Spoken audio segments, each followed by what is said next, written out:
हाँ बच्चों नमस्कार। आज हम छायावाद के आधार स्तंभ कवि सूर्यकांत त्रिपाठी निराला की बहुत ही लाजवाब, अच्छी, रोचक और प्रेरणादायी कविता बादल राग पढ़ने जा रहे हैं। आप जानते हैं वर्तमान समय बरसात का मौसम है और इस बरसात के मौसम में आप देखते हैं जब आकाश में चारों तरफ बादल छा जाते हैं, बिजलियाँ कड़कने लगती है, तो ऐसी स्थिति में चारों तरफ की जो स्थिति है वो किस प्रकार की होती है। ज़मीन में जो नए बीज पड़े उनका अंकुरण होता है और आपको पता है कि जब बिजलियां गिरती हैं तो ऊंचे ऊंचे महल वो धराशायी हो जाते हैं।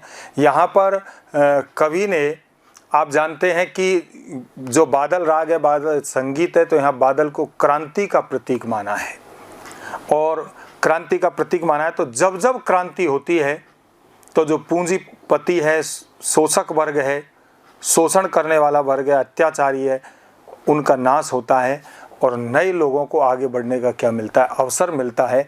इस भाव को इस कविता के माध्यम से समझाया है। मैं आपको ये और बता देता हूँ कि आपके पद्य भाग की सबसे कठिन कविता है।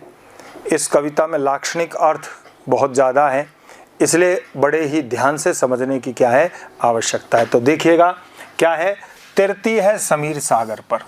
तैरती यानी तैरती है, समीर हवा, सागर यानी समुद्र पर।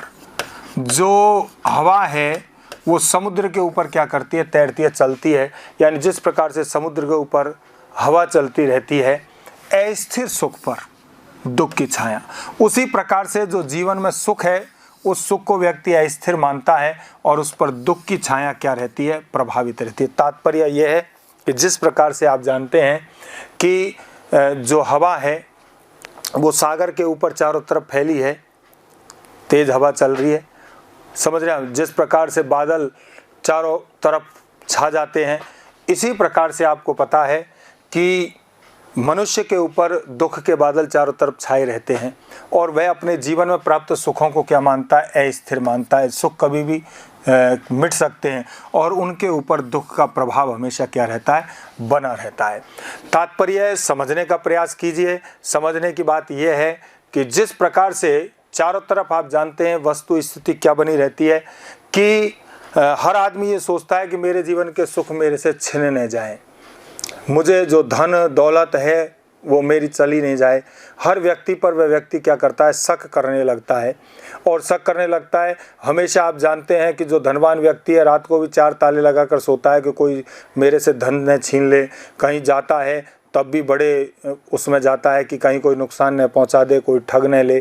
तो हर व्यक्ति क्या है कि जो धनवान है, पूंजीपति है, वो व्यक्ति अपने सुखों को क्या मानता है, स्थिर मानता है कि ये स्थिर नहीं है, चिर नहीं है, ये कभी भी मेरे से छिन सकते हैं और उसके ऊपर दुख का प्रभाव हमेशा क्या रहता है, बना रहता है। जग के दग्ध हृदय पर, जग यानी संसार, जो संसार के लोग हैं, उन संसार के जो लोग हैं उनके दग्ध यानी जले हुए दुखी हृदय पर निर्दय विप्लव की प्लावल माया। निर्दय यानी निष्ठुर, जो निष्ठुर क्या है, निष्ठुर विप्लव जो क्रांति है, निष्ठुर जो क्रांति है, निष्ठुर निर्दयी क्या है, आप विनाश है, उसकी प्लावित माया यानी पूरी तरीके से भरी हुई माया यानी प्रभाव है। तात्पर्य कि जो संसार का हृदय वह बड़ा ही दुखी है और उस निर्दय जो क्रांति है उसका प्रभाव चारों तरफ देखने को मिलता है। हम ये भी कह सकते हैं कि जब बादल चारों तरफ छाते हैं तो बादल छाते हैं अर्थात क्रांति होती है। तो क्रांति होती है तो पूंजीपति अपने सुखों को अस्थिर मानते हैं और उन पर दुख की छाया दिखाई देती है।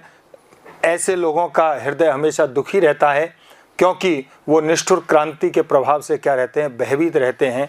यह तेरी रणतरी यानी हे बादल, ये तेरी रणतरी यानी युद्ध की नौका है, युद्ध की नाव है, भरी आकांक्षाओं से, जो बहुत सारी इच्छाओं से भरी हुई है। अब बहुत सारी इच्छाओं से कैसे भरी हुई है आप जानते हैं, क्योंकि जब युद्ध होगा, क्रांति होगी, तो जो गरीब वर्ग है, जो शोषित वर्ग है, समझ रहे हैं आप, वे लोग जो असहाय हैं, वो लोग बहुत सारी इच्छाएं क्या करते हैं, धारण करते हैं। तो बहुत सारी इच्छाओं को लेकर के वो व्यक्ति क्या भरे हुए हैं। घन यानी हे बादल, बादल। भेरी गर्जन, भेरी यानी भयंकर जो गर्जना है, उस गर्जना से सजग सुप्त अंकुर, सजग यानी सचेत हो जाता है, सुप्त यानी सोया, और अंकुर यानी जो बीज है वो बीज क्या हो जाता है, सोया हुआ बीज जागृत हो जाता है। तात्पर्य क्या है, आकाश में चारों तरफ क्या होती है, बादल छाते हैं, और बादल जब छाएंगे तो आपको पता है जो बीज है जो ज़मीन में पड़ा हुआ है, बहुत सारे बीज हैं ज़मीन में पड़े रहते हैं, और जैसे आकाश में बादल छाते हैं, गर्जना होती है, तो वो सचेत हो जाता है कि अब अपने को अवसर मिलने वाला है, और जैसे ही बरसात होती है तुरंत उनका अंकुरण हो जाता है। ठीक वैसे ही आप समझिए कि जब क्रांति होती है तो बहुत सारी इच्छाओं को, जो गरीब वर्ग है, शोषित वर्ग है, उसमें बहुत सारी इच्छाएं होती हैं, और वह भयंकर जो गर्जना होती है, उस भयंकर गर्जना से जो सोया हुआ अंकुर है, वो अंकुर फिर से क्या हो जाता है, सचेत और सजग हो जाता है। उर में पृथ्वी के, उर कहते हैं हृदय, हृदय में पृथ्वी के आशाओं से यानी बहुत सारी आशाओं को लेकर जो पृथ्वी है, उस पृथ्वी के हृदय में बहुत सारी आशाओं को लेकर के, बहुत सारे प्रभाव को लेकर के नवजीवन यानी उनका जो नया जीवन है, उस नए जीवन की आशा में ऊंचा कर सिर, यानी अपने सिर को ऊंचा कर रहे हैं। तात्पर्य जब बीज है, बीज का जब अंकुरण होगा तो नए जीवन की आशा में वह क्या कर रहा है, अपने सिर को ऊंचा कर रहा है। तात्पर्य जो समाज का गरीब वर्ग है, असहाय व्यक्ति है, वो असहाय व्यक्ति बहुत सारी जो आशा है, बहुत सारे भाव हैं, उन भावों को लेकर के अपने सिर को ऊंचा कर रहा है। अर्थात वह अपने सिर को क्या कर रहा है, ये सोच रहा है कि अब मुझे आत्मगौरव और सम्मान से जीवन जीने का क्या मिलेगा, अवसर मिलेगा। ताक रहे हैं यानी देख रहे हैं, देखना। ए यानी अरे, विप्लव कहते क्रांति के बादल, यानी हे क्रांति के बादलों, यानी हे क्रांति करने वाले बादलों, वो तुम्हें क्या कर रहे हैं, देख रहे हैं। नए जीवन की आशा में अपने सिर को क्या कर रहे हैं, ऊंचा कर रहे हैं, और वह तुम्हें क्या कर रहे हैं, देख रहे हैं। अर्थात नए जीवन की आशा में वो आगे बढ़ने का अवसर प्राप्त कर रहे हैं। फिर यानी बार बार गर्जन, यानी बार बार क्या कर रहे हैं, गर्जना कर रहे हैं। बरसन है मूसलाधार, और मूसलाधार क्या हो रही है, बरसात हो रही है, यानी बादल गर्जना कर रहे हैं, मूसलाधार बरसात हो रही है। तात्पर्य कि जो शोषित वर्ग है वह क्या कर रहा है, क्रांति कर रहा है, और क्रांति करने के का प्रभाव चारों तरफ समाज में दिखाई दे रहा है। हृदय थाम लेता संसार, जिसे देखकर जो संसार के लोग हैं वो हृदय थाम लेते हैं, अर्थात अपने हृदय को पकड़ कर बैठ जाते हैं कि अब क्या होने वाला है। सुन घोर वज्र हुंकार, सुन यानी सुन करके, घोर यानी भयंकर, वज्र हुंकार यानी वज्र के समान, हुंकार यानी आवाज सुन करके, असनीपात से स्थापित, असनी कहते हैं, असनीपात यानी बिजली गिरना, जो बिजली है वो गिरना, बिजली गिरने से शापित यानी जिसको साप लग चुका है बिजली गिरने का। उन्नत सतवीर, उन्नत यानी उन्नति की, और सत यानी सैकड़ों वीर पुरुष, यानी वे सैकड़ों लोग वीर पुरुष जो क्या थे कि शोषण और अत्याचार करके शक्ति संपन्न बने हुए थे, धन संपन्न बने हुए थे। ऐसे लोगों पर जब बिजलियां गिरी है तो वो क्या हो गए, उस शक्ति से शापित हो गए। तात्पर्य जब क्रांति होती है तो जो पूंजीपति लोग हैं वो गरीबों का खून चूसते हैं, धन संपन्न बन जाते हैं, और फिर उन गरीबों को ही आप जानते हैं अपने आसपास नौकरियां दे करके, अपने अंगरक्षक बना करके वो शक्तिशाली बन जाते हैं, और वही लोग उन गरीबों पर ही गरीबों का क्या करते हैं, गरीबों से गरीबों का शोषण करवाते हैं। तो ऐसी स्थिति में जब क्रांति होगी तो क्रांति होने से क्या होगा कि जो शक्ति संपन्न और धन संपन्न बनकर के शक्तिशाली बने हुए थे, उन लोगों पर क्रांति हुई, बिजलियां गिरी और उससे वो शापित हो गए। छत विच्छत हत चल शरीर, छत विच्छत यानी घायल होना, हत यानी गिरना, अचल यानी पर्वत, और शरीर यानी शरीर, यानी जो पर्वत के समान शक्तिशाली हैं वो भी क्या हो गए, छत विच्छत घायल हो गए। तात्पर्य जो पूंजीपति लोग हैं, जो धन संपन्न थे, वो भी क्या हो गए, अब छत विच्छत हो गए, उनका भी विनाश हो गया। जो पर्वत के समान अडिग और शक्तिशाली थे वो उनका भी क्या हो गया, विनाश हो गया। गगन स्पर्शी, आगे देखिए,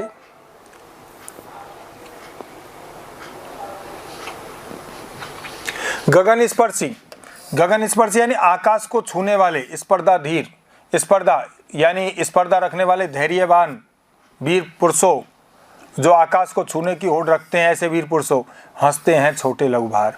जो छोटे हैं वो क्या करते हैं, लघुभार छोटे वजन को लेकर हंसते हैं। क्योंकि आप जानते हैं जब बरसात होती है, जब पानी आकाश से गिरता है, तो पानी आकाश से गिरता है तो ज़मीन के अंदर जो अंकुर पड़ा हुआ है उसका क्या होता है, अंकुरण होता है।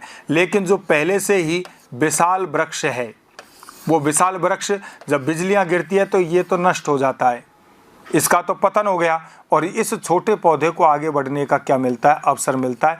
और ये जैसे ही बरसात होती है तो लहराने लगता है।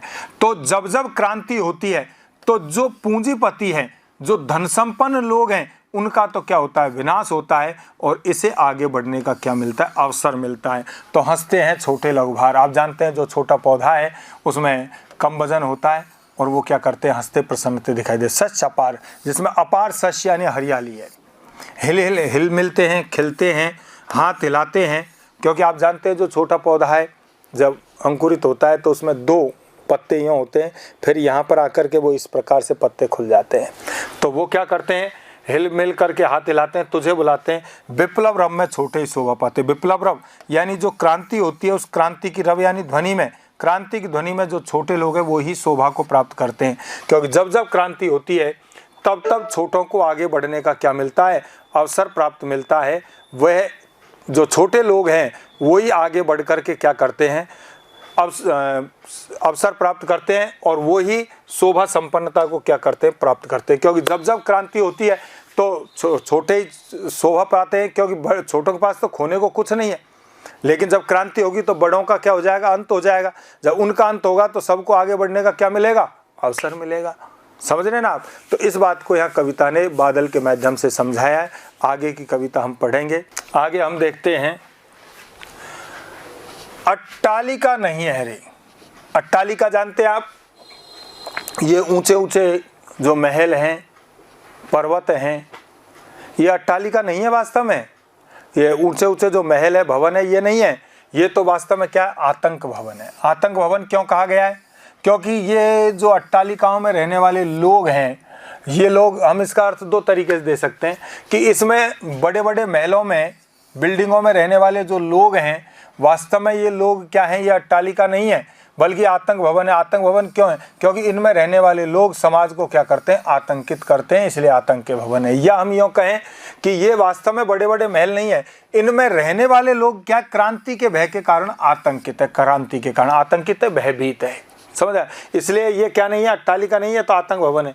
सदा पंख पर ही होता जल विप्लव प्लावन। सदा पंख, पंख यानी कीचड़, जो कीचड़ है उस कीचड़ पर ही होता है जल विप्लव प्लावन। जल विप्लव यानी जो पानी है, उस पानी की जो बाढ़ है, प्लावन यानी पूरी तरीके से भरना, बाढ़ है यानी जो जल की जो बाढ़ है, पानी है, भराव है, जो विनाश है, वो हमेशा कहाँ होता है, कीचड़ में ही होता है। तात्पर्य भाव क्या है कि जो क्रांति है, यहाँ कीचड़ किसका प्रतीक है, कीचड़ गरीब और असहाय का प्रतीक है। समझा।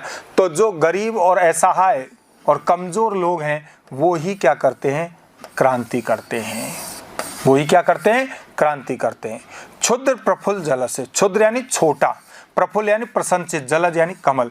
जो छोटा प्रसन्नचित कमल है, सदा झलकता नीर है। सदा यानी हमेशा झलकता है, दिखाई देता है। नीर यानी पानी, उसे हमेशा क्या देता है, पानी दिखाई देता है। भाव क्या है, भाव ये है कि जो कमल के समान, जलज कहते हैं कमल, जो कमल के समान सुंदर कोमल है, जो पूंजीपति लोग हैं, उनकी आंखों में से तो हमेशा पानी दिखाई देता है। क्योंकि वो क्या नहीं कर सकते, वो क्रांति नहीं कर सकते। क्रांति करने वाले तो कौन होते हैं, छोटे लोग ही हैं, वही क्रांति कर सकते हैं। लेकिन जो छोटे छोटे जो कमल हैं उनसे तो पानी झलकता है। अर्थात जो पूंजीपतियों के जो बच्चे हैं, उन बच्चों से हमेशा क्या करता है कि नीर झलकता है, उनकी आंखों में आंसू दिखाई देता है। रोग शोक में भी हंसता है, रोग यानी बीमारी, शोक यानी दुख में भी हंसता है। शैशव का सुकुमार, शैशव कहते हैं बचपन का, सुकुमार यानी कोमल शरीर। जो बचपन का कोमल शरीर रोग और शोक में भी हंसता रहता है। भाव क्या है कि जो गरीब और शोषित वर्ग के जो बच्चे हैं, जो बीमारी और अभावों में भी हंसते हैं और उनका जो बचपन का जो कोमल शरीर है वो प्रसन्नचित रहता है, ऐसे लोग ही वास्तव में आगे जा कर के क्या करते हैं, क्रांति करते हैं। वो लोग ही क्रांति कर पाते हैं और लोग क्रांति नहीं कर सकते और लोग क्रांति क्या करते हैं, नहीं कर पाते हैं। इसलिए रोग शोक में भी हंसता है शैशव का सुकुमार शरीर। जो शैशव यानी बचपन का जो सुकुमार कोमल शरीर है वो उसी में जाकर के हंसता दिखाई देता है। रुद्र कोश है, यानी रुद्र यानी रुका हुआ, कोश यानी खजाना, और क्षुद्र तोष है, और फिर भी उनको थोड़ा भी क्या नहीं है, तोष यानी संतोष नहीं है। तात्पर्य है कि जो लोग हैं, पूंजीपति लोग हैं, उन्होंने अपने जो कोष है, खजाना है, उसको पूरी तरीके से बंद कर लिया है। उसके बाद भी उन्हें थोड़ा भी क्या नहीं है, संतोष नहीं है। अर्थात लगातार वो क्या चाहते हैं, धन संपदा प्राप्त करना चाहते हैं। लगातार उनके मन में ये है कि हम क्या करें, ज़्यादा से ज़्यादा धन प्राप्त करें, ज़्यादा से ज़्यादा क्या करें, ये गरीब हैं, ये बड़े बड़े महल हैं, इन सब चीज़ों को बताया। तो ज़्यादा से ज़्यादा क्या है कि वो ऐसा चाहते हैं। अंगना अंग से लिपटे हुई, अंगना अंग यानी जो अपनी स्त्री है उस स्त्री के अंगों से लिपटे रहते हैं, अर्थात सुख भोग की सामग्री में पड़े रहते हैं, धन संपन्न। आतंक अंक पर कांप रहे हैं, वो आतंक की अंक यानी गोद में, आतंक की गोद में बैठ करके कांपते दिखाई देते हैं। यानी जो सुख भोग आदि में लगे हुए, विषय भोगों में लगे रहते हैं, वो क्या है, आतंक की गोद में बैठकर खुद भयभीत रहते हैं, दूसरों को आतंकित करते हैं, खुद भयभीत है कि हमारा सुख न छिन जाए। धनी वज्र गर्जन से बादल, धनी यानी जो धनवान लोग हैं, हे बादल तुम्हारी वज्र के समान गर्जना से त्रस्त नयन मुख ढांप रहे। त्रस्त यानी भयभीत है, और अपने आंखें और मुख क्या कर रहे हैं, ढांप रहे हैं, ढकने का कार्य कर रहे हैं, भयभीत है। जीर्ण बाहु, कमजोर शरीर है, क्षीण शरीर यानी कमजोर, कमजोर बुझाएं हैं, और कमजोरी क्या है, शरीर है। तुम्हें बुलाता कृषक अधीर, जो कृषक किसान है, अधीर यानी व्याकुल किसान तुम्हें बुलाता है। किसको, बादल को, क्योंकि आप जानते हैं खेती सूख गई है, बरसात नहीं हो रही है, तो किसान लगातार किसको याद कर रहा है, आकाश के बादल को याद कर रहा है कि भाई तुम क्या करो, बरसो, ताकि ये जमीन में से क्या हो सके, अंकुरण हो सके। तो यहाँ पर बताया कि जो किसान है वो व्याकुलता के साथ बुला रहा है, हे विप्लव के वीर, हे क्रांति के बादलों। चूस लिया है उसका सार, यानी उसका जो सार तत्व है, अर्थात जीवन में उसने जो परिश्रम किया है उस सबको, हार्ड मास को, सबको क्या है, पूंजीपतियों ने चूस लिया है। क्योंकि आपको पता है किसान मेहनत करता था और पूंजीपति उससे लगातार क्या करते थे, उसका शोषण करते रहते थे, उसका हार्ड मात्र रह जाता था, लेकिन कभी वो चुकते नहीं थे। इस तरीके का ब्याज पर ब्याज लगाकर उसको परेशान करते थे, तो उसका पूरा सार्थक चूस लिया। हार्ड मात्री है आधार, यानी उसके जीवन का आधार क्या है, हड्डियाँ मात्री, और जीवन में कुछ नहीं बचा। हे जीवन के पारावार, यानी हे जीवन यानी पानी के पारावार यानी समुद्र। आप जानते हैं पारावार कहते हैं समुद्र, आप जानते हैं समुद्र में पानी है, ऐसे ही ये जो बादल है ये भी पानी का समुद्र है, क्योंकि वहाँ से पानी मिलता है। बादल ठीक उसी तरीके से आपको पता है कि जो जीवन है वो जीवन में क्रांति जब तक नहीं होगी तब तक क्या नहीं होगा, जीवन में सुख प्राप्त नहीं होगा। क्रांति ही नए जीवन का आधार है, क्योंकि जब तक क्रांति नहीं होगी तब तक पूंजीपतियों से क्या नहीं किए जा सकते, सुख भोग प्राप्त नहीं किए जा सकते, और उनसे शोषण और अत्याचार से मुक्ति नहीं मिल सकती। इसलिए कवि ने यहाँ पर शोषण और अत्याचार से मुक्ति के लिए यहाँ पर इस चीज़ को समझाने का प्रयास किया है। आज हम देखते हैं अस्थिर सुख पर दुख की छाया। पंक्ति में दुख की छाया किसे कहा गया यार, क्यों? तो छायावाद के आधार स्तंभ कवि सूर्यकांत त्रिपाठी निराला ने बादलरा कविता के माध्यम से बताया कि जो पूंजीपति लोग हैं वो अपने सुख को अस्थिर मानते हैं और उस पर दुख का प्रभाव छाया रहता है। क्योंकि जब जब क्रांति होती है तो तब तक जब क्रांति होती है तो उसके ऊपर क्या है कि हमेशा वो लोग भयभीत और आतंकित रहते हैं कि जिस प्रकार से बादल छाए रहते हैं तो कभी बिजली गिर सकती है, बरसात हो सकती है, ऐसे ही वो हमेशा क्या रहते हैं, जब क्रांति होती है तो वो भयभीत रहते हैं। भयभीत क्यों रहते हैं कि कभी भी हमारा सुख चैन हमसे क्या हो सकता है, छिन सकता है, समाप्त हो सकता है, इसलिए ऐसा कहा है। असनिपात से सापेत उन्नत सत्सवीर पंक्ति में किसकी ओर संकेत किया गया है, तो पंक्ति में जो पूंजीपति धन संपन्न लोगों की ओर संकेत किया गया है, क्योंकि वे लोगों का शोषण अत्याचार करके वीर शक्तिशाली तो बन गए, लेकिन आप जानते हैं जब क्रांति होती है तो उनके ऊपर जब बिजलियां गिरती है तो फिर उनका क्या हो जाता है, वो शापित हो जाते हैं और उनकी शक्ति आदि क्या हो जाती है, क्षीण हो जाती है, और फिर वह कुछ नहीं कर पाते हैं। विप्लव रब में छोटे ही शोभा पाते हैं। पंक्ति में विप्लव रब से क्या तात्पर्य है और छोटे ही शोभा पाते हैं ऐसा क्यों कहा गया है, तो प्रस्तुत पंक्ति में विप्लव रब आप जानते हैं क्रांति की ध्वनि से है, और क्रांति से तात्पर्य जब जब समाज में क्रांति और अत्याचार होता है, क्रांति होती है, तब तब पूंजीपतियों का विनाश होता है और छोटे लोगों को, जो शोषित वर्ग है, उनको आगे बढ़ने का अवसर प्राप्त होता है। इसको हम किसी भी उदाहरण में देख सकते हैं। आप जानते हैं कि यदि कभी तीसरा महायुद्ध हुआ तो आज विश्व की महाशक्ति अमेरिका और रूस है, इनका निश्चित रूप से अंत होगा और नए जो छोटे देश हैं उनको आगे बढ़ने का क्या मिलेगा, अवसर मिलेगा। तो जब जब क्रांति होती है तब तब छोटों को आगे बढ़ने का अवसर मिलता है। बादलों के आगमन से प्रकृति में होने वाले किन किन परिवर्तनों की ओर कविता रेखांकित करती है? तो बादलों के आगमन से प्रकृति में आप जानते हैं कि छोटे छोटे जो बीज हैं उनको अंकुरण होने का अवसर मिलता है, वो अंकुरित होते हैं, वट वृक्ष होते हैं। बड़े वृक्ष है वो क्रांति के कारण, अब बादलों बिजलियों के कारण क्या हो जाते हैं, ध्वस्त हो जाते हैं, चारों तरफ हरियाली छा जाती है और पेड़ पौधों में एक नई जोश उत्साह दिखाई देता है, कोपलें दिखाई देती है। इन सब चीज़ों को बताया गया। इसी के साथ में आपके इस पाठ के प्रश्न समाप्त होते हैं। फिर मिलते हैं अगले वीडियो में, तब तक के लिए नमस्कार।